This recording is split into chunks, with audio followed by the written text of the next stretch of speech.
Police officers, subordinates to police and staff, good afternoon all of you. The World Heritage Day, sufficiently they deliberated. Just I want to add a few words. நம்ம world heritage டேனா அந்த ஒரு நாளைக்கு மட்டும் பாதுகாக்கணும்னு அவசியம் கிடையாது. It should inculcate a habit day to day, round the clock, 365 days, 24/7 we have to take care of them. இது நம்மளை பொறுத்தவரை ஒரு ஞாபகம்.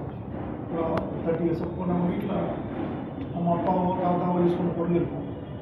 அது வந்து ஆக்சுவலி ப்ரைஸ் லெஸ்ஸாக தூக்கி போட மாட்டோம். அது பார்க்கும்போது நமக்கு ஃபீல் தட் அவங்கள பார்த்த மாதிரி சென்சேஷன் இந்த ஃபீலிங் இருக்குது.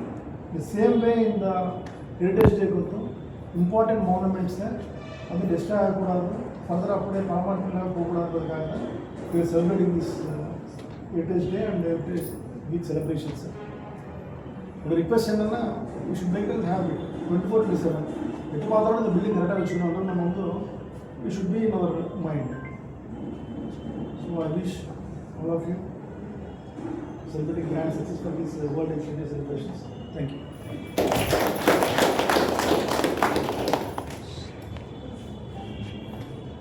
Will do what of next? Respected ADME, ANH, AHO, our colleagues. இந்த ஒரு முக்கியமான இந்த வேர்ல்டு ஹெரிட்டேஜ் டே அப்படிங்கிறத வந்து ஒரு ஈவெண்ட்டாக வந்து ஃபங்க்ஷன் பண்ணுறதுக்கு நம்ம முன்னாலவே நம்ம ஃபாலோ பண்ணிகிட்ருக்கோம். பல்வேறு இதில் ஆக்சுவலாக நம்ம டிபார்ட்மெண்ட்டில் வந்து கரெக்டாக டிவிஷன் சென்னை டிவிஷன் பண்ணிகிட்ருக்கோம். இனிமேல் அதை கன்டினியூ பண்ணுறதுக்கு நம்ம அட்மினிஸ்ட்ரேஷனுக்கு தேங்க்ஸ். அது மாதிரி இப்போ வந்து என்னென்னா நம்ம இப்போ இருக்கக்கூடிய பில்டிங்கே நியூ ஜென்ரல் ஆஃபீஸ்னு தான் சொல்லுவாங்க. ஆக்சுவலாக அப்போ ஓல்டு ஆஃபீஸ் ஒன்று இருந்திருக்கணும் இல்லையா? அதுதான் அந்த ராயபுரத்தில் முன்னாடி வந்து இது முன்னாடி வந்து மெட்ராஸ் ரயில்வே கம்பெனின்னு தான் இருந்துச்சு, எம்ஆர்சின்னு இருந்தது. அதுக்கப்புறம் வந்து சவுத் மராட்டா ரயில்வேங்கிறது வந்து ஹூப்ளிலேருந்து நம்ம பெங்களூர் வரைக்கும் இருக்கிறதுலாம் மெட்ராஸ் சவுத் மராட்டா அப்படின்னா அந்த சவுத் மராட்டா ரயில்வே ரெண்டையும் கம்பைன் பண்ணி தான் ஒரு 1900 வந்து கனெக்ட் பண்ணாங்க. அப்போ தான் எம்எஸ்எம் ரயில்வே அப்படின்னு வந்தது. இப்போ ஹெட் குவார்ட்டர்ஸ் அப்பவும் ராயபுரத்தில் தான் இருந்தது. பிறகு வந்து என்னென்னா இப்போ ஆக்டிவிட்டீஸ்லாம் சென்ட்ரல் ஸ்டேஷன் அப்போ தான் இனாக்ரேட் பண்ணியிருந்தாங்க. எல்லா ஆக்டிவிட்டீஸும் இந்த பக்கம் வந்துச்சு. அப்போ பேசின் பிரிட்ஜும் அப்போ வந்து ஒரு யார்டாக டெவலப் ஆச்சு. ஸோ நம்மளுக்கு வந்து இது ஒரு ஆஃபீஸ் வந்து இந்த ஏரியாவில் இருக்கணும் அப்படின்னு சொல்லிட்டு எய்ம் பண்ணி இந்த நியூ ஜென்ரல் ஆஃபீஸ்னு இதை பண்ணாங்க. லேட்டராக தான் நியூ ஜாயிண்ட் ஆஃபீஸ்.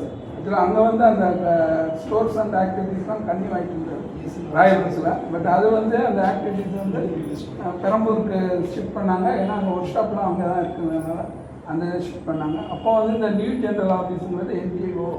அப்புறம் இந்த என்ஜிஓ அனெக்ஸ் தான் நம்ம அனெக்ஸ் பில்டிங், நம்மளுடைய பில்டிங் இப்போ டிவிஷன் ஆஃபீஸ் பில்டிங் லேட்டராக 1950 கட்டினதான் அந்த இது.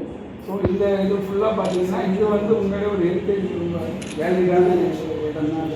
ஸோ இதை வந்து சதன் ரயில்வேல வந்து நம்ம ஏற்கனவே எல்லாருமே சொன்னாங்க. முக்கியமாக இம்பார்ட்டண்ட் ஹெரிட்டேஜ் சைட் வந்து அதிகமாக இருக்கக்கூடியது நம்மளோட இந்தியாவிலே பார்த்தீங்கன்னா அதே இந்த ஃபஸ்ட்டு ட்ரெயின் வந்து சதன் ரயில்வேயில் போனது ராயபுரம் டு வாலாஜா ரோடு, பழைய பேர் ஆற்காடு. அப்புறம் ஆற்காடுங்கிறது 2 டிஸ்ட்ரிக்ட் சேர்ந்து ஆற்காடு இப்போ 5-6 டிஸ்ட்ரிக்டாக பிரிஞ்சிச்சு. அந்த ஆற்காடு நவாபுக்கும் பிரிட்டிஷ் இதுக்காக உள்ளது தான். அப்போ கனெக்ட் பண்ணதான் அந்த ட்ரெயின். அப்போ வந்து ஒரு பீரியடில் வந்து என்னென்னா 18th வந்து ஃப்ரெஞ்சு வந்து டியூப்ளே வந்து இங்கே செயின்ட் ஜார்ஜ் கிட்ட வந்து கேப்சர் பண்ண உடனே அப்போ வந்து தான் சரி இப்போ வந்து அவங்க வந்து அந்த நேரத்தில்